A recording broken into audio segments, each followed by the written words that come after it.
আমরা লাইভ। আমরা জাস্ট আমাদের ভিউয়ার্সদের জন্য একটুখানি অপেক্ষা করে যাব আর আজকের পর্ব শুরু করব।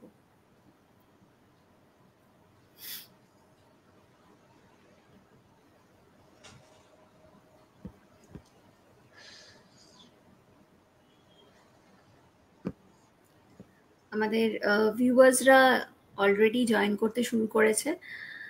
নমস্কার, সেলেব ক্রনিকলসের 53তম পর্বে আপনাদের স্বাগত জানাই। দেবীপক্ষ আসন্ন, প্রাক পুজো হাওয়ায় শরৎকাল ক্রমশ একটু একটু করে প্রকট হচ্ছে। হাওয়ায়, মেঘে, ঘুড়িতে, গন্ধে। তাও যেন পুজো আসছে না।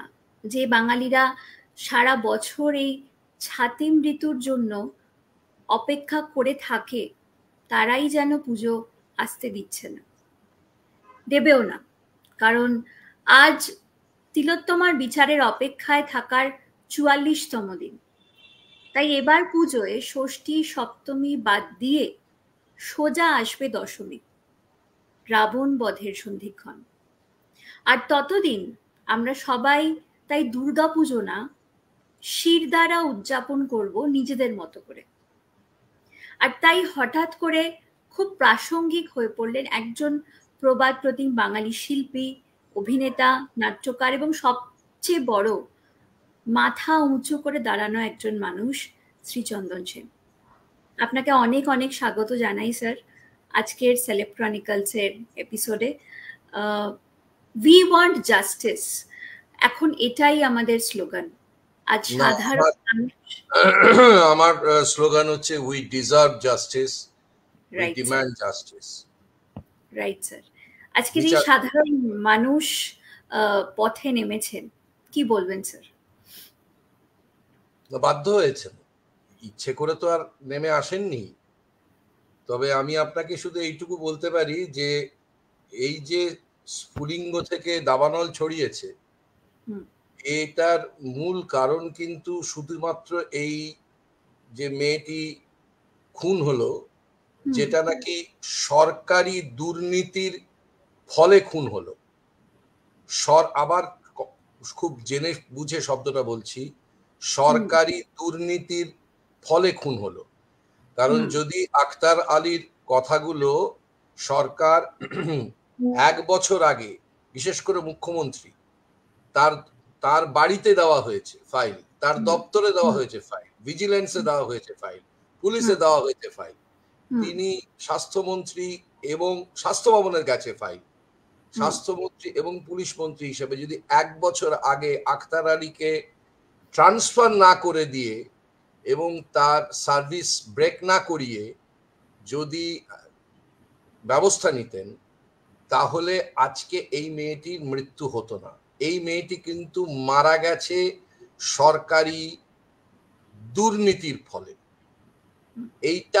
এইটা যদি আপনারা ভুলে যান, তাহলে সবটা গন্ডগোল হয়ে যাবে।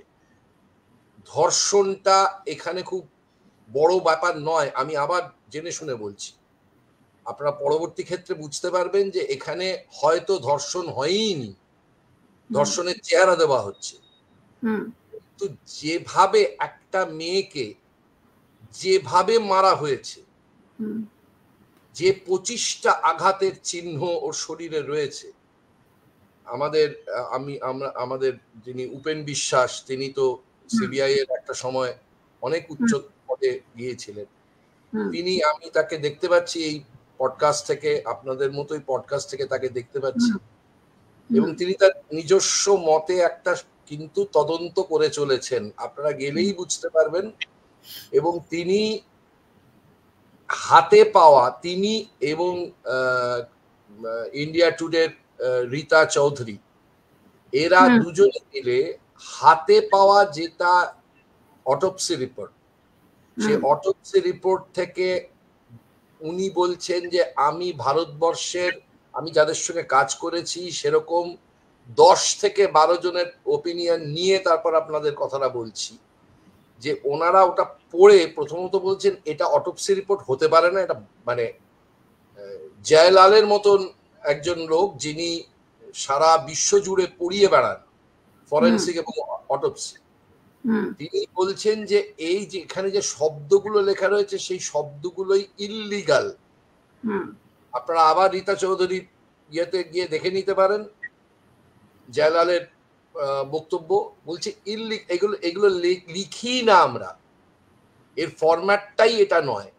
অত্যন্ত তাড়াহুড়ো করে বা জেনে শুনে এই শব্দগুলো লেখা হয়েছে যাতে শব্দগুলোর মানে 3-4টে করে হতে পারে।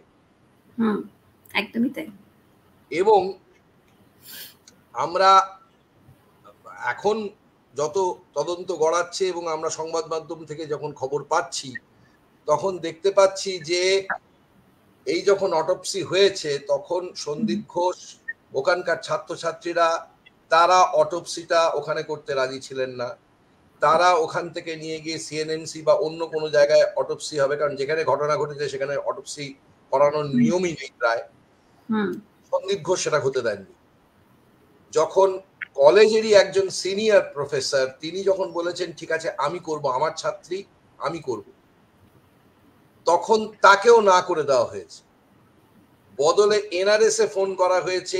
এনআরএস এ ফোন করে যখন বলা হচ্ছে তখন এনআরএস এর অধ্যক্ষ তিনি কিন্তু নিজে সাক্ষ্য দিয়েছেন সকলের সামনে যে আমরা সিনিয়র একজন কাউকে পাঠাতে চাইছিলাম, কিন্তু উনি বলেছেন আমি যাকে বলছি তাকেই, তার নামেই আপনি অর্ডার ইস্যু করবেন যে সে যাবে এখানে এখানে অটোপসি করতে। সুতরাং সেই অটোপসি রিপোর্টে উপেন বাবু বলছেন যে আমি 10-12 জন এমন ভারতবর্ষের ফরেন্সিক এবং অটোপসি যারা করেন তাদের কাছ থেকে জেনে বলছি, ওই 25টি আঘাতের মধ্যে 12 থেকে 16টা আঘাত অত্যন্ত সূক্ষ্ম।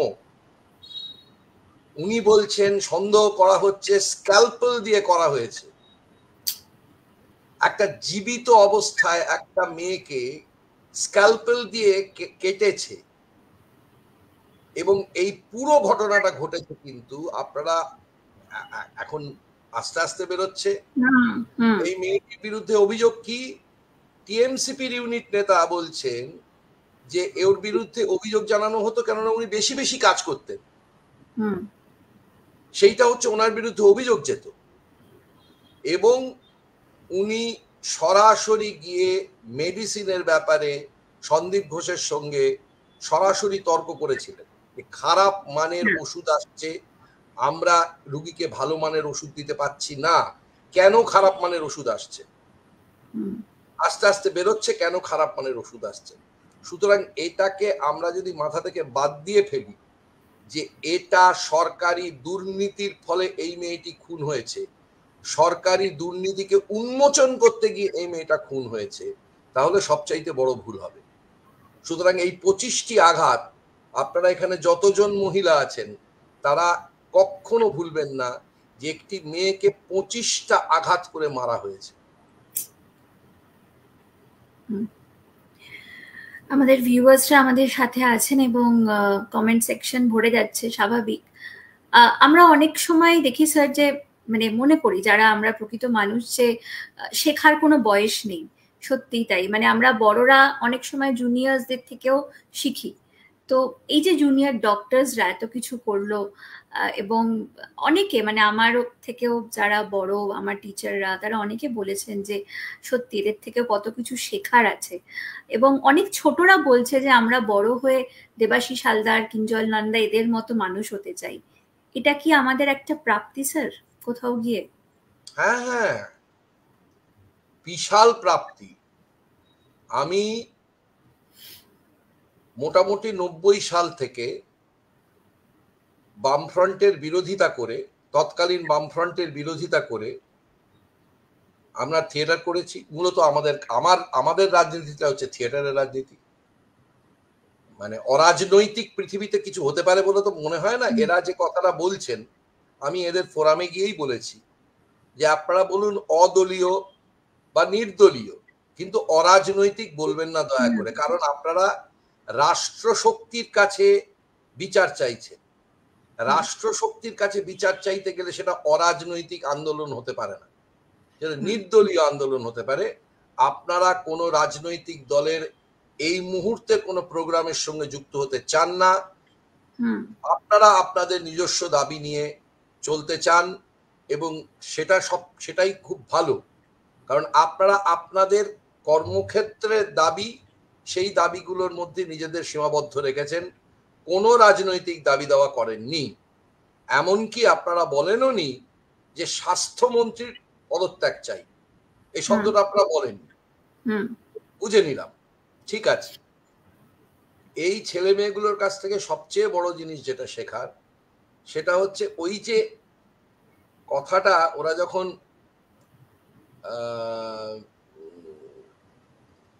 সিপির জন্য গিয়েছিল, তখন যে কথাটা ওরা বলেছিল যে আমরা 36 ঘন্টা 72 ঘন্টা ডিউটি করে থাকি, কতক্ষণ আমাদের বসিয়ে রাখবেন আমরাও দেখব। আমরা বসে থাকতে রাজি আছি, কারণ আমাদের তো কিছু যায় আসে না, আমরা এটা করি। তো কিন্তু আন্দোলনের অভিমুখ হিসেবে ওরা যা দাবি করলেন, তার সঙ্গে মাননীয় মুখ্যমন্ত্রী সম্পূর্ণ ধাপ্পাবাজি করলেন। ঠিক যেমন ভাবে 5 ঘন্টার মধ্যে সন্দীপ ঘোষকে আরো বড় প্রাইস পোস্টিং দেওয়া হয়েছিল, ঠিক তেমনি ভাবে এই দুর্বিনীত গোয়েলকে তাকে প্রাইস পোস্টিং দেওয়া হলো। এবং যে দুজন আমলাকে ওখান থেকে সরানো হলো, তারা কেবলমাত্র 3 তলা থেকে 2 তলায় গেল, কেউ পাশের বাড়ি গেল, বিল্ডিং এ একই অফিসে আসবেন, বিল্ডিংটা আলাদা হয়ে গেছে, যে চেয়ারে বসতেন সেই চেয়ারে বসবেন।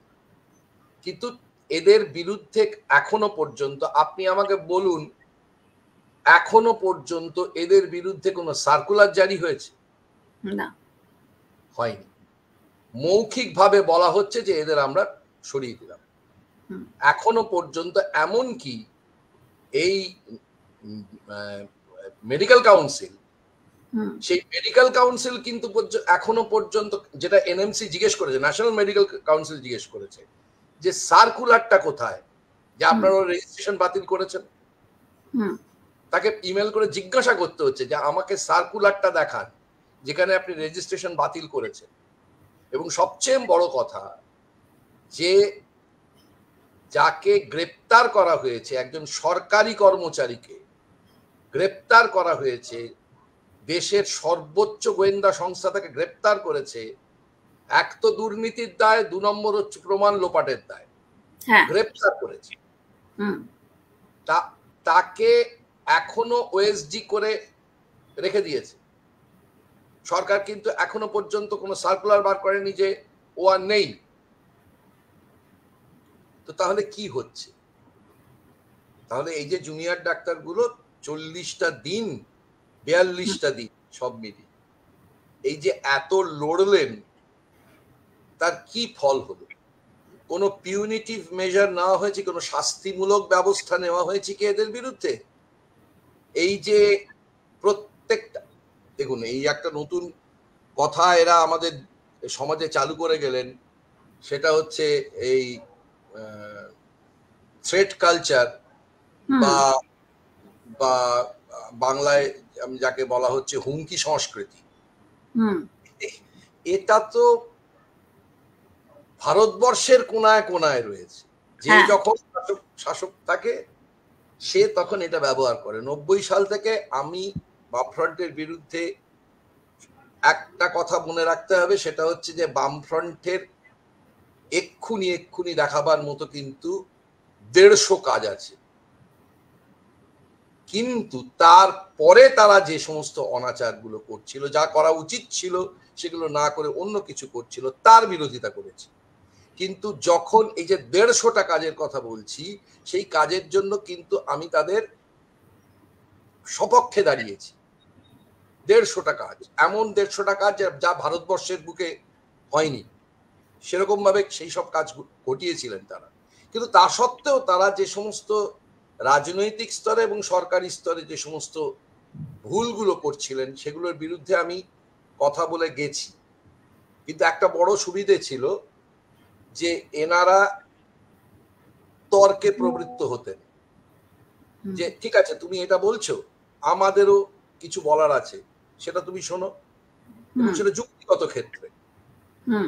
কিন্তু ভয় দেখিয়ে, মেরে, বাড়িতে গুন্ডা পাঠিয়ে, খুন করে, এই কাজগুলো গ্রামাঞ্চলে কিছু হয়েছে, শহরাঞ্চলে হয়নি বলবো না, কিছু কিছু হয়েছে। এগুলো একেবারেই শেষের দিকের ফল, বামফ্রন্টের শেষের দিকের ফল। সুতরাং আমার নাগরিক হিসেবে দায়িত্ব হচ্ছে, সজাগ থাকা। সরকার কোথায় কোনো যদি অন্যায় করে থাকেন সেটা সজাগ থাকা, সরকার যদি কোথাও ভালো কাজ করে থাকেন, সমাজের কল্যাণকর কোনো কাজ করে থাকেন, তাহলে তাকে সাধুবাদ জানান। এ দুটোই আমার নাগরিক হিসেবে কাজ। এবং একই সঙ্গে সঙ্গে যখন সরকার কোনো ভুল করছেন, তখন সরকারকে প্রাথমিকভাবে বিনীতভাবেই বলা উচিত যে আপনি কিন্তু ভুল করছেন বা আপনারা ভুল করছেন। এখন মজা হচ্ছে, এই যে অরাজনৈতিক বলছেন, ধর্ষণ কি অরাজনৈতিক? ধর্ষণকে যদি আপনি অরাজনৈতিক বলেন, তাহলে মনুবাদকেও কিন্তু অরাজনৈতিক বলতে হবে, ব্রাহ্মণ্যবাদকেও কিন্তু অরাজনৈতিক। কারণ ধর্ষণ আসলে নারীর শরীরের ওপর পুনর্দখলের মানে চেহারা, পুনর্দখল। মানে আমি এমনিতে তো দখল করে রেখেইছি আমার সোসাইটিতে, আমার যে সমাজ ব্যবস্থা তাতে তো আমি এমনি দখল করে রেখেছি। ধর্ষণটা হচ্ছে পুনর্দখল, তা সেটা তো অরাজনৈতিক হতে পারে না। তাহলে তো মনুবাদটাও অরাজনৈতিক, বা ব্রাহ্মণ্যবাদটাও অরাজনৈতিক, বা পুরো পুরুষতান্ত্রিক ব্যবস্থাটাই অরাজনৈতিক তাহলে বলতে হয়। সেটা তো মানে হাস্যকর। তো সুতরাং এদের কাছ থেকে আমরা যেটা শিখলাম, সেই শেখাটা হচ্ছে যে এক মনের মানে জেদ, এবং চোখের দিকে তাকিয়ে কথা বলার মতন শির দাঁড়ার জোর, এবং গণতান্ত্রিকতা। আর একটা বড় ব্যাপার শিখেছি, গণতান্ত্রিকতা। আজকে 2 বছরের ওপর এই শিক্ষকেরা, তারা আজকে সকালবেলা আসছেন তাদের ধর্ণা মঞ্চে, রাত্রিবেলা বাড়ি যাচ্ছেন ধর্ণা মঞ্চে। 2 বছর হয়ে গেল, এবং এরা প্রত্যেকে যোগ্য, প্রমাণিত যোগ্য। এমন নয় যে এদের অপ্রমাণই হয়নি, এরা যোগ্য নয়, প্রমাণিত যোগ্য। তারা আজকে রাস্তায় বসে আছেন, 2 বছর হয়ে গেল। কিন্তু তারা কেন পারলেন না? কেননা ঐক্য একটা খুব বড় জায়গা। এই যে প্রতি মুহূর্তে যে কোনো সিদ্ধান্তেই যে দাঁড়ান, আমাদের একটা জিবি হবে, অর্থাৎ জেনারেল বডি মিটিং হবে, অর্থাৎ এই 7,000 ছাত্রই তারা মতামত দেবে, এবং দেওয়ার ফলে সেই মতামতটা একমত হতে পারে না। 7,000 ছাত্র একসঙ্গে এক কথা বলতে পারে না, অসম্ভব। কিন্তু বৃহৎ গোষ্ঠী তাদের ঐক্যমত্যটাকে মেনে নিয়ে, যারা বৃহৎ গোষ্ঠী নন, মানে যারা অন্য কথা বলেছিলেন, তারা সেই পথটাকে মেনে নিয়েছেন। এটা ওদের কাছ থেকে আমাদের শিক্ষা পেলাম যে একটা আন্দোলনে সকলকে যুক্ত যদি করতে হয়, তাহলে কিভাবে করা যায়। এটা বামপন্থীরা একটা সময় পারতেন, আমি জানি না এখন কিভাবে হয়, কিভাবে হয় না। কিন্তু আমার চোখের সামনে দেখা যে বামপন্থীরা একটা সময় এটা পারতেন, যে তাদের পার্টির সমস্ত স্তরে আলোচনা করে একটা সিদ্ধান্ত নেওয়ার কথা। আজও নিশ্চয়ই হয়, কারণ লেনিনিস্ট পার্টির তো আর কোনো ইয়ে থাকে না, অন্য কোনো উপায় থাকে না। এদের কাছ থেকে যেটা শেখার, সেটা হচ্ছে যে এই গণতান্ত্রিকতা, আন্দোলনের মধ্যে গণতান্ত্রিকতা। হ্যাঁ, আপনি বলতেই পারেন যে এদের মাত্র 7,000 লোক না। আমি ওদের মঞ্চে দাঁড়িয়েই বলেছিলাম যে আপনারা এখন সবাই একটা ওয়ান ওয়ে টিকেটে একটা ওয়ান ওয়েতে ঢুকে গেছে, সবাই একটা রাস্তায় ঢুকে পড়েছে। তার কারণ হচ্ছে আপনারা, আপনাদের হাতে আর নেতৃত্ব নেই। সাধারণ মানুষ সেই নেতৃত্ব 14 তারিখে তুলে নিয়েছেন নিজেদের হাতে। একদমই তাই। এবং আপনারা হচ্ছেন সেই বিশাল ঘূর্ণিঝড়ের ওই চোখটা, মূল যে সেই চোখটা আপনারা, কিন্তু তাকে ঘিরে যে বিশাল একটা সাদা লেজের ঝাপট দেখা যায়, সেটা হচ্ছে সাধারণ জনগণ। যে কারণের জন্য কোন রাজনৈতিক দল বুঝতে পারছেন না যে এই জনগণকে নিয়ে তারা কিভাবে কি করবেন। আমি তো আবার বলছি, 90 সাল থেকে মিছিলে হাঁটছি, 90 সাল থেকে মিটিংয়ে যাচ্ছি, এবং আমি তো ঘোষণাই করেছি, মানে লুকোছাপার কিছু নেই, যে আমি সিপিআইএম এর সক্রিয় সমর্থক, কিন্তু সেটা কোনো ওই আপনি ভুল করবেন আর আমি আপনাকে তা সত্ত্বেও আপনাকে ডিফেন্ড করে যাব, এরকম কোনো শর্ত নেই। যার প্রমাণ তারা পেয়েছেন, 90 সাল থেকে দেখেছেন যে আমি তাদেরই মঞ্চে দাঁড়িয়ে তাদেরই ভুলগুলো নিয়ে আলোচনা করেছি, তর্কাতর্কি করেছি। এখনো তৃণমূলের ক্ষেত্রে তো ছেড়ে দিন, সুযোগই দেয় না, ওরা ছেড়ে দিন, ওদের বিষয়টাই আলাদা।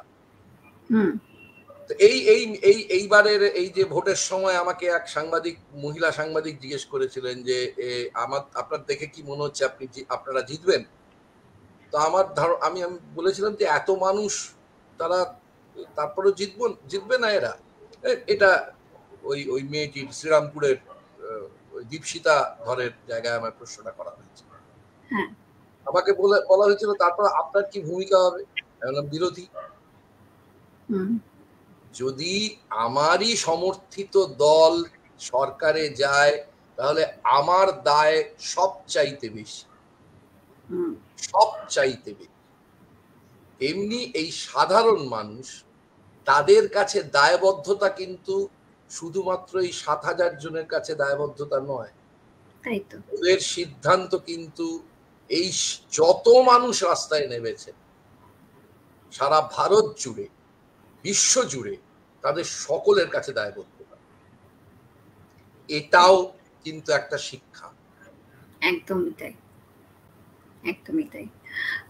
স্যার, একটা জিনিস যেটা আমরা শুনতে পেয়েছি আর কি, সেটা হচ্ছে যে উৎসবে ফিরতে হবে।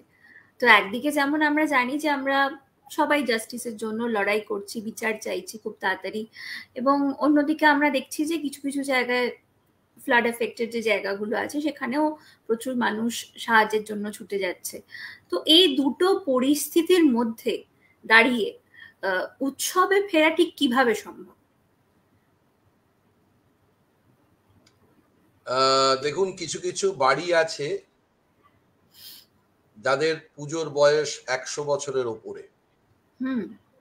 আমি এই খানিকক্ষণ আগেই রঞ্জিত মল্লিকের দুটো হাত ধরে বলে এসেছি যে আপনাদের এই সিদ্ধান্ত যে পুজো হবে কিন্তু বাড়ির দরজা খুলবে না, অর্থাৎ বাইরের লোক তারা কেউ এই পুজোতে অংশ নেবে না, বাড়ির আত্মীয়রাই নেবেন। আমি হাওড়ার কথা একটা শুনলাম, তারা এখনো ঘোষণা করেনি, তাদের 110 বছরের পুজো, তাদের বাড়ি। তাদের সবচাইতে বয়স্ক যিনি রয়েছেন বাড়িতে, সেই 90 বছরের বৃদ্ধা, তিনি পরিবারের কাছে আবেদন করেছেন যে এবারে মায়ের শাড়ির রং কালো হোক এবং এই 4টে দিন তোমরা কেউ রঙিন কাপড় পরো না।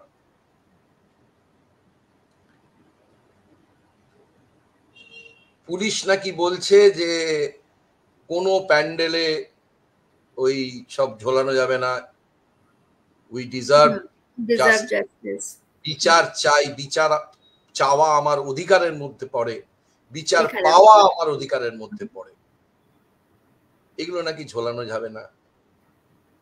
কিন্তু অষ্টমীর রাত্রিরে কয়েক লাখ লোকের মাঝখান থেকে যদি একটা চিৎকার ওঠে উই ডিমান্ড বলে, পুলিশ সামলাতে পারবে? সেটাই, পারবে না।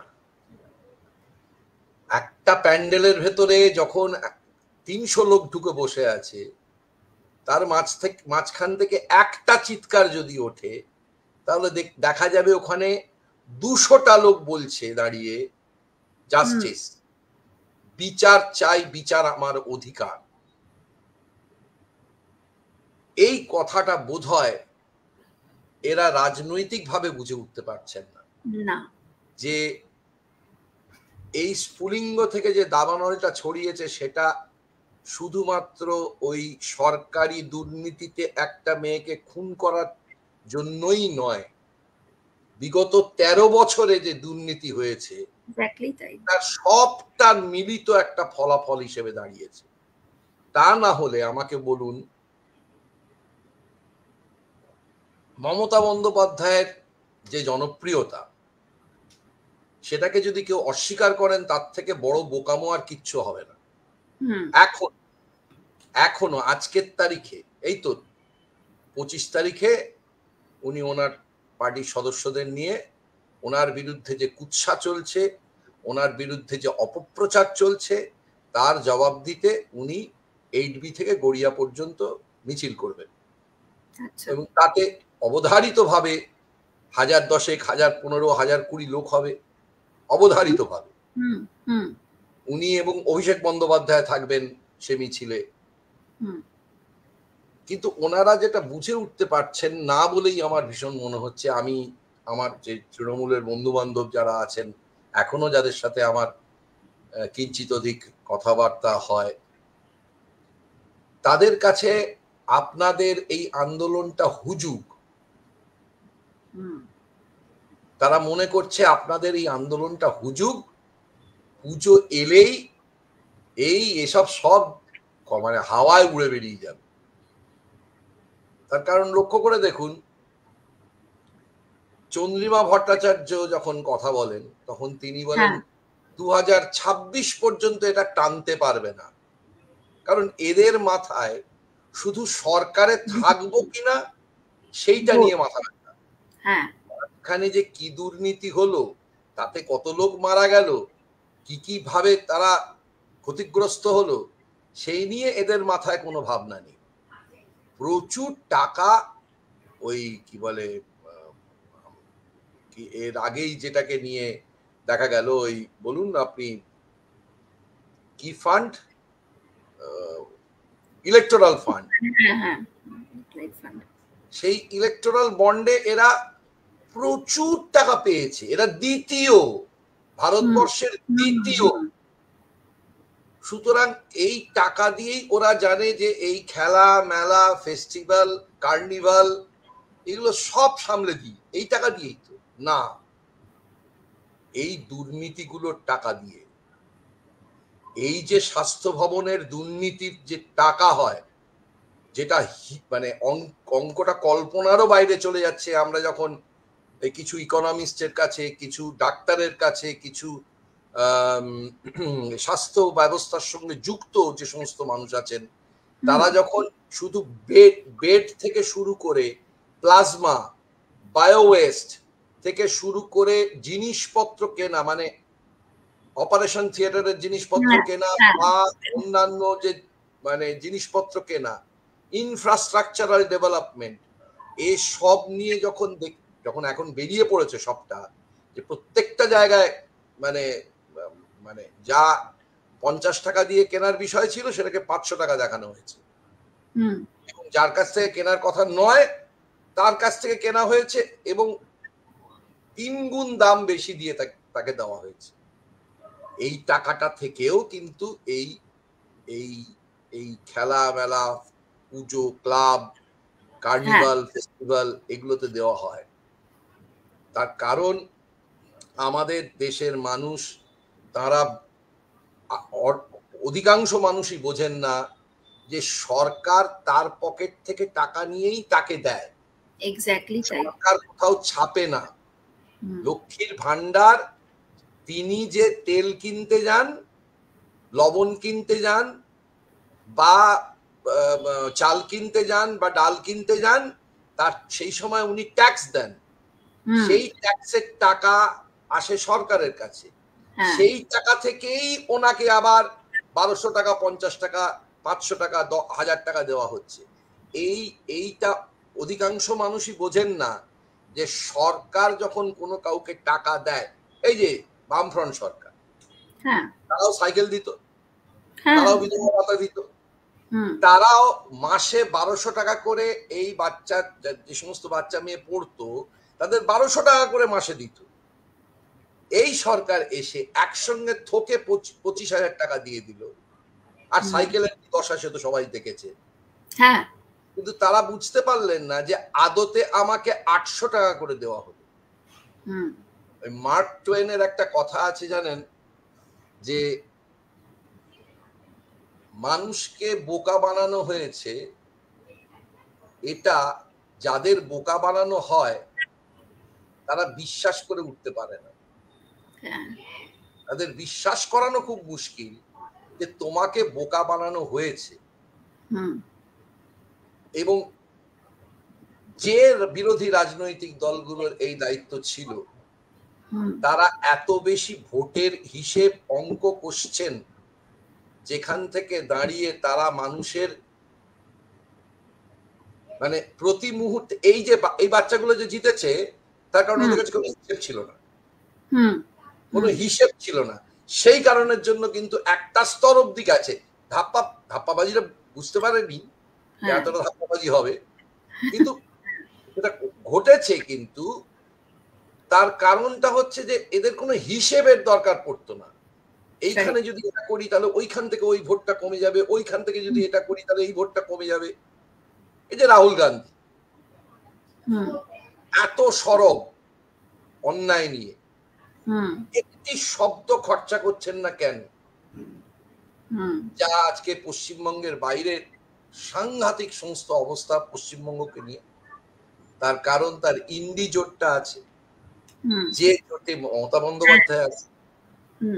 আবার উনি যদি এখানে এসে ঢুকে পড়েন, পশ্চিমবঙ্গে এসে ঢুকে পড়েন, তাহলে বিজেপি সঙ্গে সঙ্গে ঝাঁপিয়ে পড়বে।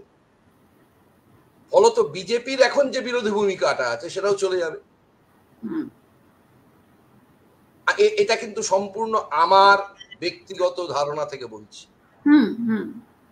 আমি ভাবার চেষ্টা করছিলাম যে কেন রাহুল গান্ধী সংসদে বিরোধী দলনেতা হিসেবে দাঁড়িয়েও কেন এত বড় অন্যায়ের বিরুদ্ধে একটি শব্দ খরচা করছেন না।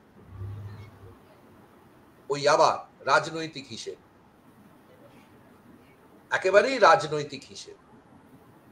আজকে যদি ইন্ডি দল থেকে এই মুহূর্তে মমতা বন্দ্যোপাধ্যায় ঠিক করেন আমি থাকবো না, যা করেছেন উনি বারবার করেছেন, আমার মনে হয় না ভারতবর্ষের কোনো রাজনৈতিক দল মমতা বন্দ্যোপাধ্যায়কে রাজনৈতিক কোনো সিদ্ধান্তে বিশ্বাস করে, আমার মনে হয় না।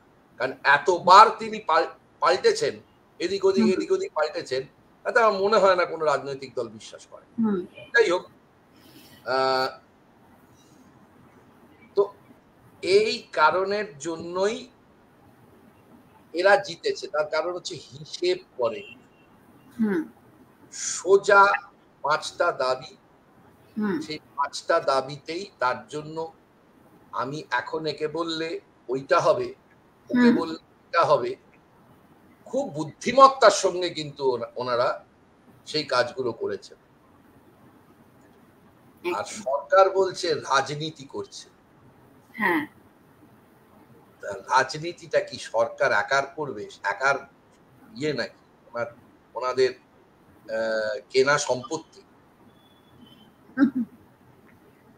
সরকারের বিরুদ্ধে কিছু বলবো অথচ অরাজনৈতিক হব, এমন মামা বাড়ির আবদার কোত্থেকে হয়? সরকারটা কি অরাজনৈতিক? না, একটা রাজনৈতিক দল সেই সরকারে আছে এবং সেই রাজনৈতিক দলের নিজস্ব প্রোগ্রাম নিয়ে আছে। সুতরাং সরকারটা অরাজনৈতিক হয় কি করে? রাষ্ট্র ব্যবস্থাটা অরাজনৈতিক। এরা এরা কি কেন্দ্র কি রাজ্য, ধর্ষণের ব্যাপারে কিন্তু এরা সবাই খুব এক। হ্যাঁ, আপনি বিলকিস বানোর যে সমস্ত ধর্ষক এবং ওর চোখের সামনে ওর বাচ্চাকে আছড়ে মেরেছে, ওপর থেকে ছুঁড়ে ফেলে দিয়ে আছড়ে মেরেছে ওর নিজের সন্তান, তারা 11 বছর জেল খাটার পর বেরিয়ে মানে হঠাৎ করে তাদের ছেড়ে দেওয়া হয় এবং মালা পরিয়ে নিয়ে যাওয়া হয়। কিন্তু এ তথ্যটা কি জানেন যে তাদের 11 বছরের মধ্যে 17 বার তারা প্যারোলে বাইরে ঘুরে বেরিয়েছে? আপনাদের জানিয়েছে এই তথ্য? আরো একটা উদাহরণ, এটাই গত সপ্তাহের উদাহরণ। 2 ধর্মগুরু যারা ধর্ষণের অভিযোগে প্রমাণিত, 2 ধর্মগুরু, তারা 3 মাসের জন্য প্যারোল পাচ্ছেন, কেননা তারা তীর্থযাত্রায় যাবেন।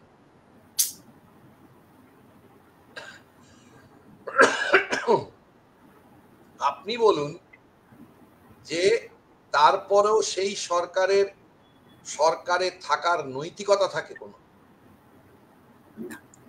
এই পশ্চিমবঙ্গ সরকারের শিক্ষা জেলে, খাদ্য জেলে, স্বাস্থ্যের অধিকাংশ লোক অত্যন্ত ভারতবর্ষের সর্বোচ্চ ন্যায়ালয় এবং ভারতবর্ষের সর্বোচ্চ গোয়েন্দা সংস্থা তারা তদন্ত করছে তাদের বিরুদ্ধে, এবং পুলিশ সেও জেলে। এত বড় লজ্জার বিষয় তো আর কিছু হতে পারে না। সত্যি তাই। 168 বছরের সম্মান একদম ধুলোয় মিশে গেল। কলকাতা পুলিশের 168 বছরের সম্মান ধুলোয় মিশে গেল। তো তারপরেও কেউ যদি মুখ্যমন্ত্রীকে প্রশ্ন করে এগুলো কেন হচ্ছে, আপনি তো কিছু বলবেন কেন হচ্ছে। তাকে প্রশ্ন করলে শুনতে হচ্ছে আঙুল ভেঙে দেওয়া হবে, হাত কেটে দেওয়া হবে, বাড়ির মেয়েদের ছবি নিয়ে সেটাকে এমন নির্লজ্জভাবে নাকি রাখা হবে এবং দরজায় টাঙানো হবে, তাদেরকে কেউ গ্রেফতার করে না। আর আশ্চর্য ব্যাপার, একটা মেয়ের তার 4 ফুট হাইট, তার ওজন হচ্ছে 26 কেজি, তাকে গ্রেফতার করে কেননা সে কেন ওই রাস্তায় ছবি আঁকছিল আর দাঁড়িয়ে বলছিল we demand justice. By DYFI এর ছেলেটাকে, কলতান দাশগুপ্ত, তাকে গ্রেফতার করে একটা সম্পূর্ণ ভুয়ো একটা অডিও কল রেকর্ড এবং সাধারণ মানুষের যা যা প্রশ্ন ছিল তাই প্রশ্ন করেছেন কিন্তু জাজ পুলিশকে, যে আপনি কোথা থেকে পেলেন এটা। এই তদন্তটা তো আগে করবেন কুণাল ঘোষকে দিয়ে, তার কাছে কি করে এলো এই আগে তো শুরু হবে কুণাল ঘোষকে দিয়ে। আপনারা এই ছেলেটিকে ধরেছেন কেন? তার ফল ফলেছে। একটা আমি মনে করি এই সরকারের বোধহয় গিনেস বুক অফ ওয়ার্ল্ড রেকর্ডে নাম উঠবে এতবার আদালতের কাছে ধিকৃত হওয়ার কারণে। আপনি ভাবুন, এই নিরাপদ সর্দারের, ওদের যে সিপিএম এর যে ওদের নিরাপদ সর্দার এই সন্দেশখালী কাণ্ডে, তাকে একজন জাজ, তিনি তখনও জাজের চেয়ারে বসে রয়েছেন, এমন নয় বাইরে গেছেন, জাজের চেয়ারে বসে থেকে জাজমেন্ট প্রনাউন্স করার পর যে নিঃশর্ত মুক্তি দিচ্ছি, এটা প্রনাউন্স করার পর সেই জাজ কোর্টরুমে বসে বলছেন যে এই যে আপনি 19 দিন জেলে ছিলেন, আসলে আপনাকে যারা জেলে পাঠিয়েছে তাদের জেলে থাকার কথা। সুতরাং প্রশ্ন কিন্তু মানুষ করবে, উৎসবের মাঝেই করবে। বাঙালির কাছে দুর্গোৎসব খুবই একটা আনন্দের জায়গা। এই কদিনের জন্য বহু বাড়িতে অপেক্ষা করে বসে থাকা হয়, তাদের যাদের যাদের বাড়িতে পুজো হয়, যাদের যাদের পাড়ায় পুজো হয়, ওই ওই বিশাল ইয়ের থিমের ঢক্কানিনাদ ছাড়াও যাদের পাড়ায় পুজো হয়, যেখানে পাড়ার সব মানুষ যুক্ত থাকেন, সেই পুজোগুলোতে এটার জন্য অপেক্ষা করে থাকে তো সারা বছর। যদিও আমি বুঝতে পারি না, এই সেদিনকে গণেশ পুজো আমি একটু মানে অনেকদিন ধরেই আমি একটু অবাক হচ্ছি, গণেশকে এত পুজো করা হচ্ছে কিন্তু তার বাহন দেখলেই মেরে ফেলা হয়। এটা যে কেন হয়, গণেশ তাতে কেন যে রেগে যান না, কি হচ্ছে নাকি, আমার বাহনকে ধরে ধরে ধরে মারছো কেন?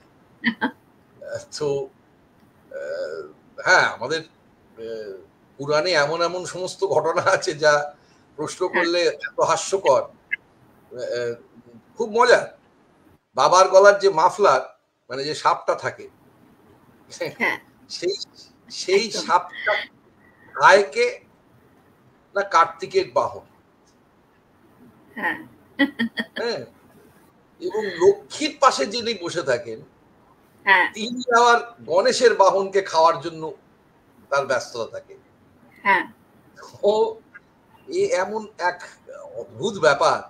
এবং তার থেকেও বড়, যারা পুরাণটা ঠিকঠাক করে পড়েছেন, সেটা হচ্ছে যে একটা ভয়াবহ ঘটনা। সেটা হচ্ছে যে লক্ষ্মী এবং সরস্বতী তারা কি করে শিবের সন্তান হন, সম্ভব নয়। একজন বিষ্ণু স্ত্রী, একজন ব্রহ্মা স্ত্রী, এটা সম্ভব নয়। কিন্তু আমরা বাঙালিরা সব মিলিয়ে আমরা একটা মাতৃ কল্পনা করেছি যে সারা বছরের পর বাড়িতে আসছেন, সব ছেলে মেয়ে নিয়ে বাড়িতে আসছেন। এটা আমাদের কাছে খুব আদরের জায়গা। কিন্তু এবছর বোধহয় আমরা একটা সময় দেখেছি, কিন্তু পশ্চিমবঙ্গের বুকেই দেখেছি, যখন দুর্ভিক্ষ হয়েছে তখন আমরা দুর্গা প্রতিমার চেহারা দেখেছি, দুর্ভিক্ষ পীড়িত চেহারা আমরা দেখেছি। যখন বন্যা হয়েছে তখন তার ঠিক পরে পরেই যখন দুর্গোৎসব হয়েছে, তখন আমরা দেখেছি বন্যা আর্ত চেহারা দুর্গা প্রতিমা, এবং তার সঙ্গে তার ছেলে মেয়েদের যে চেহারা, আর্ত চেহারা। আমার এখনো মনে আছে সুলেখা ব্রিজের ঠিক নিচটায় একটি দুর্গোৎসবে, মানে এই দিকে, মানে বাঘাযতীনের দিকে যে সুলেখা ব্রিজের মুখটা নেমে আসে, সেইখানে আমার এখনো, মানে আমি এখনো, আমার কাছে ছবি তোলা আছে, যে গণেশের চেহারাটা, দুর্ভিক্ষ পীড়িত গণেশের চেহারাটা আমি আজও ভুলতে পারি না। কার্তিকের সেই চোখের তলায় কালি বসে যাওয়া, গাল দুটো ভেঙে ঢুকে যাওয়া, এমনকি দুর্গা প্রতিমার ওরকম একটা দুর্ভিক্ষ পীড়িত চেহারা, এটা বাংলা করেছে, করে দেখিয়েছে। যখন যখন যা যা হয়েছে সে তার মনের মতন করে প্রতিমাকে সাজিয়েছে। আমার মনে হয় ওই হাওড়ার 90 বছরের যে বৃদ্ধা, তার পরিবারের কাছে দাবি, হয়তো জানি না দাবি হচ্ছে না চাহিদা হচ্ছে, যে এবার মায়ের শাড়ির রং কালো করো এবং তোমরাও সকলে মিলে বাড়ির যারা আছে, এমনকি উনি বলছেন আমাকেও কালো শাড়ি পরাও। কারণ আমার তো এর থেকে বেশি কিছু বলার নেই, প্রতিবাদ করার নেই। আমার মনে হয় আমাদের সময় শেষ হয়ে এসছে। আমরা অলমোস্ট, মানে আমরা একদম শেষে আছি। স্যার একটা জাস্ট লাস্ট কোয়েশ্চেনই করবো আপনাকে, যে একটা সভাতে আপনি বলেছেন যে আগুনটা জ্বালিয়ে রাখুন, দাহ বাকি আছে। এটা ভীষণ মানে খুব কি বলবো, মানে একদম ছুঁয়ে গেছিল আমাদের সবাইকে আমরা যখন শুনেছিলাম। তো সামনের যে 27 আমি তারিখ আসছে, এখনো এখন না 27 তারিখ তো হবে না, এখন 30 তারিখ হ্যাঁ হয়ে হচ্ছে গেছে। না, ডেট শুরু চেঞ্জ হয়ে হচ্ছে হয়েছে। হ্যাঁ, শুরু হয়েছে হচ্ছে ওই হিন্দিতে যাকে বলে তারিখ পে তারিখ, সেটা হ্যাঁ শুরু হয়েছে। যত হ্যাঁ জাস্টিস ইজ ডিলেড মিনস হ্যাঁ, জাস্টিস ইজ ডিনাইড। তো এক্স্যাক্টলি। তো আমার আমি এখনো বলছি যে নির্যাতিতার দাহ সম্পূর্ণ হয়নি। কে তাকে কে বা কারা তাকে খুন করেছে এটা একার কাজ নয়। যে খুনটা হয়েছে এবং যে আঘাত হয়েছে সেটা একার কাজ নয়। যে বা যারা তাকে খুন করেছে, কেন খুন করেছে, এবং যারা প্রমাণ লোপাট করেছে, যাদের মদতে প্রমাণ লোপাট হয়েছে, এদের প্রত্যেকের দাহ যতক্ষণ না সম্পূর্ণ হচ্ছে ততক্ষণ পর্যন্ত নির্যাতিতার দাহ সম্পূর্ণ হবে না।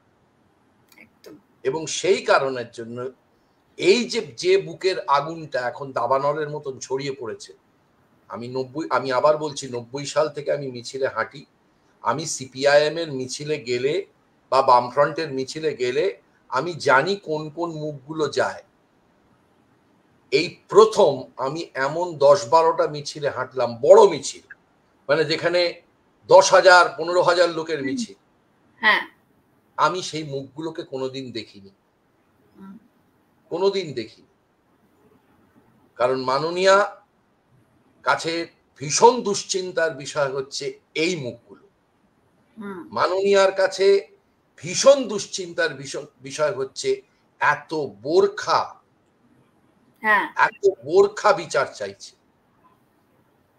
মাননীয়ার কাছে ভীষণ দুশ্চিন্তার বিষয় হচ্ছে জেলায় জেলায়, গ্রামে গ্রামে এত বড় বড় মহিলাদের মিছিল। এটা মাননীয়া দুশ্চিন্তার জায়গা হয়ে দাঁড়াচ্ছে। মাননীয়া বলছেন না যে ম্যান মেড বন্যা, ঠিকই বলছেন। এই কথাটা তো আপনি যখন শিশু ছিলেন, আমি যখন শিশু ছিলাম তখন থেকে শুনে আসছি। উনি বলে চলেছেন ম্যান মেড বন্যা। হয়তো এই বন্যাটা may be made by her to get away from this situation, কিন্তু এটা ওনারা যত ভুল বুঝবেন যে এটা মানুষের হুজুগ, তত লম্বা হবে কিন্তু মিছিল। যত মুছবেন তত মানুষ তার জামায় লিখে বেরোবে। জামাটা মুছে ফেলতে পারবেন? সে যদি হাতে লিখে বেরোয়, আপনি মুছে ফেলতে পারবেন? ওই স্লোগানগুলো যদি সে জামায় লিখে বেরোয় বা একটা জ্যাকেটের মতন করে পরে ফেলে যার পেছনে স্লোগানগুলো লেখা রয়েছে, আপনি জামা ধরে তাকে টেনে খুলে ফেলবেন? হ্যাঁ, অবশ্য করেছে। উড়িষ্যায় দেখতে পেলাম আরো ভয়াবহ কাণ্ড ঘটিয়েছে একজন পুলিশ অফিসার। আরো মানে এরকম নক্কারজনক ভয়াবহ কাণ্ড ঘটানোর পরেও এই তো আমি তো বুঝতে পারছি না যে জিআরপির লোকটা বেছে বেছে কামরা থেকে কামরায় গিয়ে মুসলমান বেছে বেছে গুলি করলো, সেই লোকটাকে তার কি হলো? ফাঁসি হলো না? সে মানে সে বিরলতম ঘটনা ঘটায়নি? আমাদের দেশে বিরলতম ঘটনা ঘটালেই তো তা হয়। আমি সেই কারণের জন্য বলছি, যে আগুন বুকের মধ্যে জ্বলেছে সেটাকে হাতে তুলে আনুন, এবং যতক্ষণ না এই দাহ সম্পন্ন হচ্ছে ততক্ষণ একে জ্বালিয়ে রাখুন। একদম। অসংখ্য ধন্যবাদ স্যার, আজকে এত ব্যস্ততার মধ্যেও আপনি আমাদের শোতে লাইভ এলেন। আমরা লাইভ এখানেই শেষ করছি। ধন্যবাদ স্যার, ধন্যবাদ।